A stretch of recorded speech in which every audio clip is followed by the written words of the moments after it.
Bruce unites the League. This is your look at the new Beast Kingdom Dynamic Action Heroes DAH-011 Justice League Batman.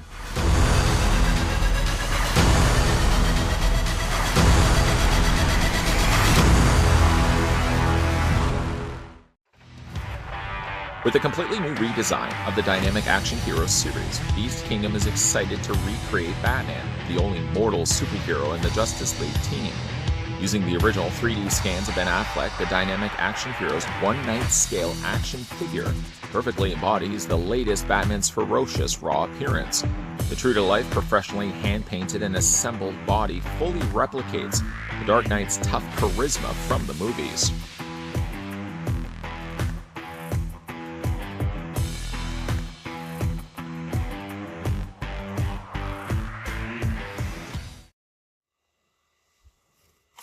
Before we get a closer look at the brand new Beast Kingdom Justice League Batman, the first thing we're going to do, like we always do in these videos, is we're going to first figure out how big the figure actually stands. Now, keeping in mind, the name of this line is Dynamic Action Figures with an 8, C-T-I-O-N. And actually, they live up to that, as these figures all stand roughly about 8 inches in height. And switching that to centimeters, then you're looking at the Beast Kingdom Batman standing 20.4, almost 20.5 centimeters tall. The figure comes with a fair bit of accessories. We'll have a look at those right now. Not that you would consider this to be an accessory, but he does come with an instruction guide. It's basically just a quick rundown of how the figure can move, the interchangeable hands, the various different accessories and which hands to use with them, and how to swap out the cape and change the head. All the things we'll talk about in a second, so we can go ahead and put that to the side. Also, if you are no strangers to the Dynamic Action Heroes that the Beast Kingdom line produces, then you're probably used to seeing stands like this. The same stands are also used for the Egg Attack action figures, which of course those are more super deformed, super stylized figures that we've also looked at frequently on this channel.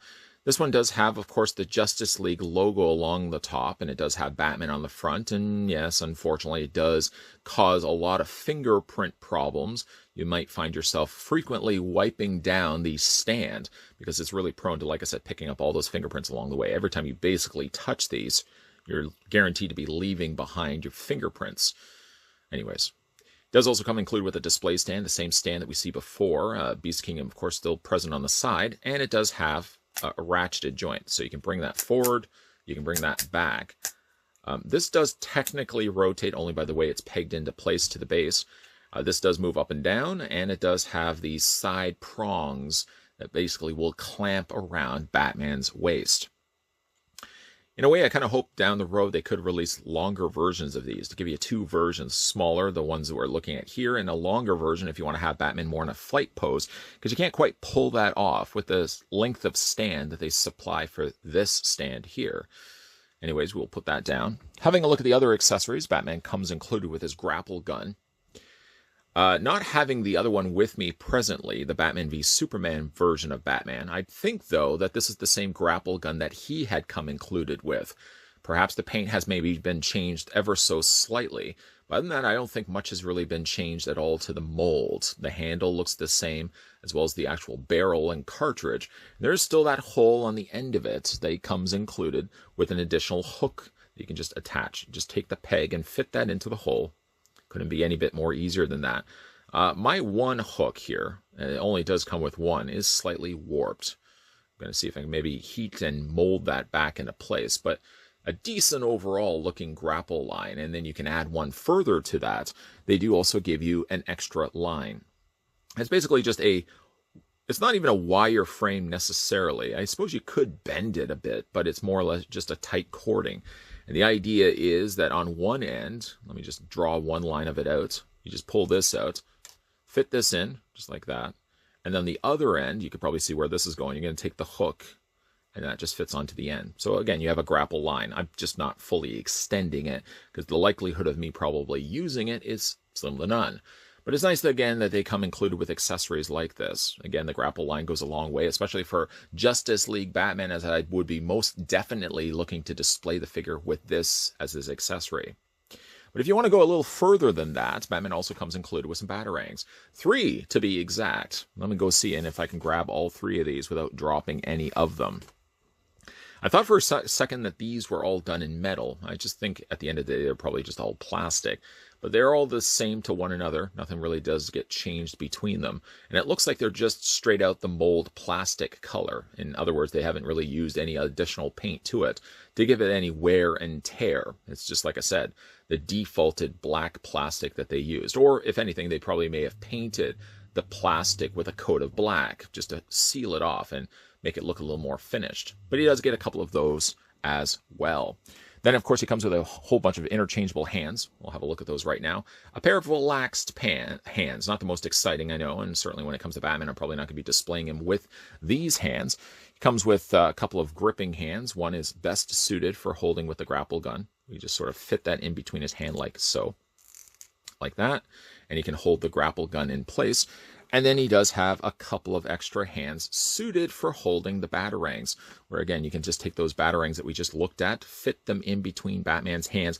Be careful though, because I do notice as far in as they actually go, I don't feel like they're fully secure enough that tilting it, bang in any way, you may find the batarang falling out of the hand and losing somewhere on the floor.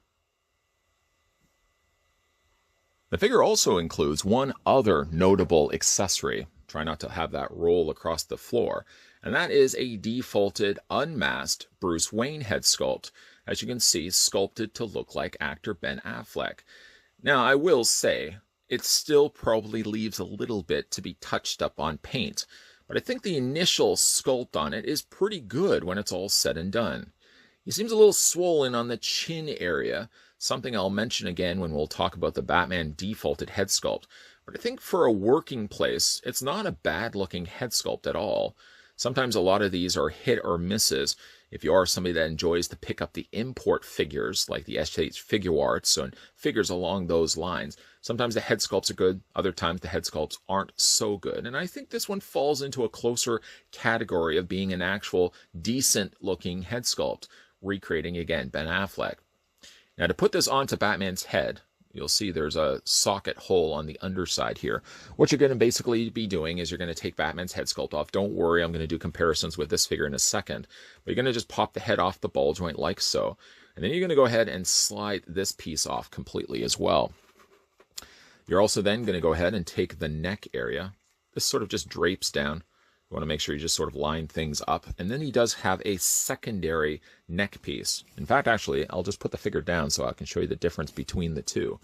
You'll know right off the bat that one has a longer neck piece as part of the shoulder attachment, and then one is without that neck. See what I mean? This is the one that you're going to want to use with the Bruce Wayne head sculpt. And basically all you do is just fit this over top like so. That'll sort of keep things in place. And then very quickly rush to get Bruce Wayne's head sculpt in place before things start falling off. The head sculpt, I will say, the head sculpt does look good, but I find this piece of the neck doesn't seem to sit as flushed as I was hoping. Yet, for some strange reason, this one does seem to fit a little bit better. You know what? Let me just twist this around. No, it's not definitely that way. That would be the back of it. So there is really only one way to go. And yet, for some strange reason, like I said, it just doesn't seem to sit far enough down when it comes to Bruce Wayne's head. Let's see if I can actually push that down a little bit more. No, it just seems to float a little bit, and that's a bit disheartening. I guess you could technically just leave the neck piece off altogether, but the only downside to it is that you're going to then have a big noticeable gap. So see what I mean? If I just leave this off and I put Bruce Wayne's head sculpt on there, it does look like it needs something else to it. So obviously it can only go this route right here. Just like I said, it doesn't seem to stay well enough in place. The other head sculpt with the other neck piece seems to sit perfectly fine. We'll do some quick comparisons so you guys can see the difference between the Bruce Wayne head sculpt and the defaulted Batman head sculpt. I think when it's all said and done, I'm still going to be displaying the Batman with this head portrait just because I like the look of him more as Batman than I do as Bruce Wayne. But it's still not a bad looking Bruce Wayne when it's all said and done. The paint's pretty good. I think that the paint is probably the one thing that maybe could have made the head sculpt look stronger. As the head sculpt isn't, it's there almost, but it's not there completely, if that makes any sense at all. But again, there's the two head sculpts for both Bruce Wayne and Batman. Let's go ahead and just pop the head sculpt back off. just like that. We're going to go ahead and remove the neck piece as well. Now, this cape is also something as a separate piece than you get it out of the packaging when you first get the figure. You'll want to fit this over top the shoulders and sort of just hold everything down. And while you're doing that, then fit this piece over top. And then from there, you can fit Batman's head on top of that. It definitely does give you a much more secure fit than the other head sculpt or the other shoulder piece. Again, I'm not really sure why this one never sits as flat as this one does. Maybe it's just because this head is pushing everything down a little more on the ball joint and causing then this piece to sit lower down on the torso than this one did right here. Going though back and having a look at Batman's head sculpt again, I've picked up many of these Beast Kingdom figures in the past and generally have been quite happy with them. And I'm overall happy with this Batman. There are things, of course, that could have been fixed on the figure, but the overall takeaway for me is that it's a good solid-looking Bruce Wayne and an equally solid-looking Batman head sculpt. There are still things about this, like for example the chin area, for some reason for me, seems a little on the swollen side. They did put the stubble in, and the stubble is certainly a nice touch, but it does cause the face, I feel, this area right here to look a little on the puffy side. And it also causes, I feel, the mouth to stick a little further forward than what it actually should. The eyes are done pretty good, and even though, again, I'm still questioning the head sculpt on the mouth area, I think the paint's pretty good on it also as well, delivering still that stubble that we see in the film. So I like the head sculpt. It does look good, certainly from a side profile, but still, yeah, it does look a little on the swollen side right here. As we move a little bit further down on the figure now, the figure is based from his Justice League design, and because of that, the costume is a little on the darker side than the original Batman v Superman. While this is a little bit more, got a little bit more of a purple tint to the actual costume, I feel like the costume is way too dark. Now, we saw images online of this specific figure from Beast Kingdom, and I found like the costume color that they showed it seemed a little lighter than what we actually get here in physical hand. I feel like it's way too dark. And unfortunately, because of that, the bat emblem here gets lost here on the front of his torso. I mean, I see there's some purple, but there's so much more of this darker purple around it that, again, I feel like the details unfortunately get lost. As this is also a Beast Kingdom figure, there are, of course, a lot more posability to these figures. So one of the comments, one of the problems that people had with these figures was the fact that they sometimes look a little sectional. Because, again, you see so much of the body as separate pieces, sort of all mushed together. But again, I don't mind that being on the figures, because after all, it does allow the figures to be a little bit more posable. Let me just flip the cape up so you can see the back side of it. Yeah, again, you get that purple, but I feel it's just way, way too dark. The utility belt is one thing that you're going to be moving around a lot on the figure, especially when it comes to his posability. You may find yourself moving the figure around only then to go back and sort of shimmy back down the utility belt. It's very nicely painted, but because it is a loose piece, this will flop around a lot for you when you are moving around the figure. Speaking of moving around things on the figure, the cape, in case you didn't already know, as I'm doing it right now, is a wire frame. So this whole section right here, all the way down to the very end of the cape on both sides, is a wire frame. Looking at the cape, though, the cape's a decent quality material that they've used. Sort of gives you that somewhat feel of a faux leather with even a scuffing of brown down below where you would imagine the cape would have been dragging on the ground. That's a nice touch on their part to make it somewhat frayed as well on the bottom, so it's not a very clean-cut cape. The cape overall is pretty good. I've seen certainly worse-looking capes. This one is definitely not a worse cape at all. I think it's pretty good done on Beast Kingdom's part. Again, you just sort of going to find yourself readjusting the cape as you're moving it around, similar to how you're going to be readjusting the utility belt as you're moving around the figure. The colors, again, are a little on the dark side, so unfortunately, again, I wish that they were toned down a little bit so that they weren't so stark black.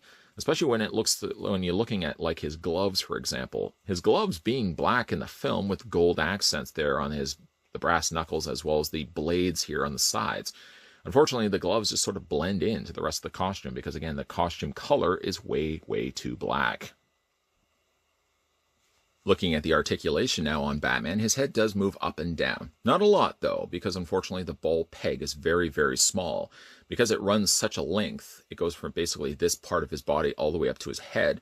By the time it gets to the head, you're only just getting the very end of the ball joint, so it doesn't give you very much movement. Sure, yes, you can move the head all the way around, and you can move it up and you can move it down, but just not as much as you probably would hope. I guess there is a way that you could really shift this whole part, because again, it's working on that same post for the ball joint. You sort of, in theory, can also then rotate this part. But again, you can only rotate it so much, because if you move it too far off the way it's supposed to be lined up to the cape, then it's just going to look straight out awkward. For his body, for his upper torso, for example, he has an upper torso ball joint, a good range of motion there. In addition to that, yes, he does have a secondary ball joint at the lower mid-torso, around his abdomen area.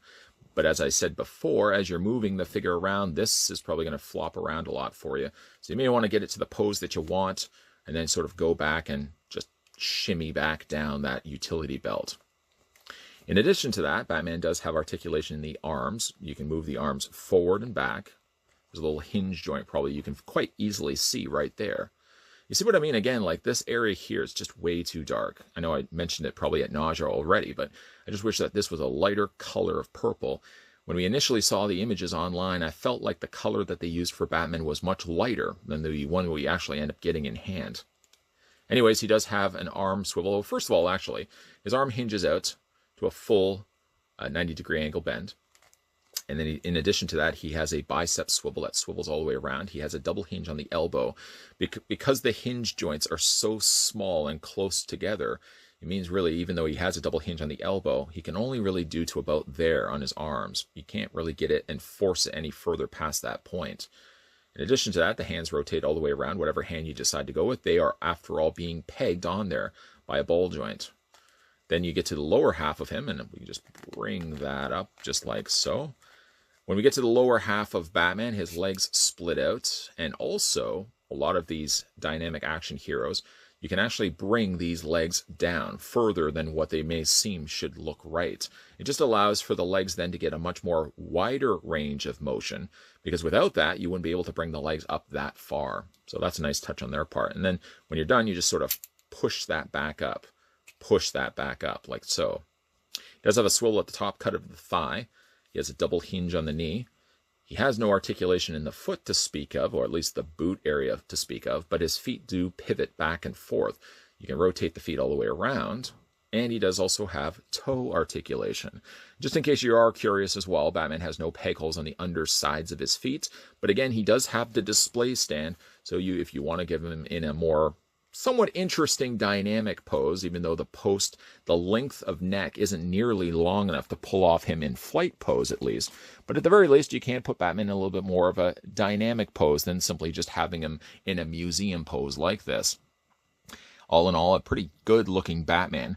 There are things, of course, when it came to his coloring that I feel could have been corrected.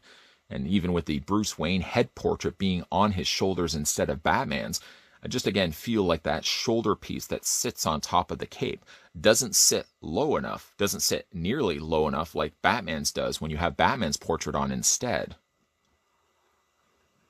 Maybe now I have a pretty extensive collection of different Beast Kingdom releases, whether it be the Dynamic Action Hero line or it be the Egg Attack Action Heroes, both of which we've looked extensively at on this channel over the years. But before that first pickup at my local comic book store, which was the Batman v Superman Dynamic Action Hero Batman, Beast Kingdom was a relatively unknown company for me. I stumbled onto this one figure, like I said, and took it home, opened it up, eventually did a review of it, and it still was enough to keep my interest going at wanting to pick up every one of these that came out. The Egg Attack Action and Dynamic couldn't be any bit different from one another, and you're sort of collecting them, at least for me, for different reasons. I like the fact that the Dynamic Action Hero lines are a little more realistic to their film counterparts. They have a whole bunch of accessories, and they're superposable. On the flip end of it, I like the Egg Attack Action Heroes because they're super deformed, super stylized, and a little more cartoonier. And that's the beauty of Beast Kingdom, is that they release different lines, sort of cater to different styling of collecting. Now, of course, we fast forward several years later to looking at now the Justice League release of Batman, and still, I find I like this line just as much as I did before. Yes, there are things to Batman here. Probably I could have tweaked a little bit. The head sculpts are decent, but I think the costume is just a little too dark for my liking. It's also a bit of a shame when you do swap it out to Affleck's head portrait like I've got here in Final Looks. There's something about that shoulder piece that sits on the cape. Doesn't quite sit as flat as I would like.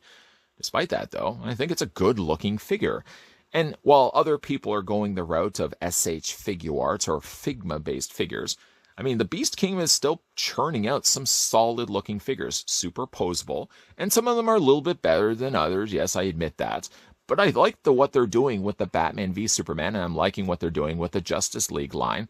And I'm really liking what they've delivered here with Batman. Short of the fact that, yes, his costume's a little too dark, but overall the sculpt is pretty solid on this guy, and I like the posability that he possesses as well. Let me know down below in the comments section what you guys think of the Dynamic Action Heroes Justice League Batman, whether you picked up this one for yourself or based on this review and this review alone. As I said, I found this at my local comic book store, and while I happened to be there looking for other stuff, I stumbled onto both Batman and the Superman from Justice League, so you can expect to see a review of Superman following up after this one. If you are new to the channel and liking the content you're seeing, consider the idea of hitting that subscribe button down below. And of course, as always, turn that bell notification on as a friendly reminder so that when new videos are coming onto this channel, you won't be the person that's missing out. And like I said, we are going to be having a look at the Beast Kingdom Superman. That's going to be coming up in an upcoming video, as well as a whole bunch of other Beast Kingdom reviews. And if you guys want to go back and see some of the other things that they've offered in the past, but you also maybe want to check out the Beast Kingdom playlist that I also have on this channel, where again I've covered off a lot of the Dynamic Action Hero lines, as well as of course the Egg Attack Action Heroes. But let me know down below what you guys think of this line, and as always, thanks for watching as you always do, guys. I'll see you next time.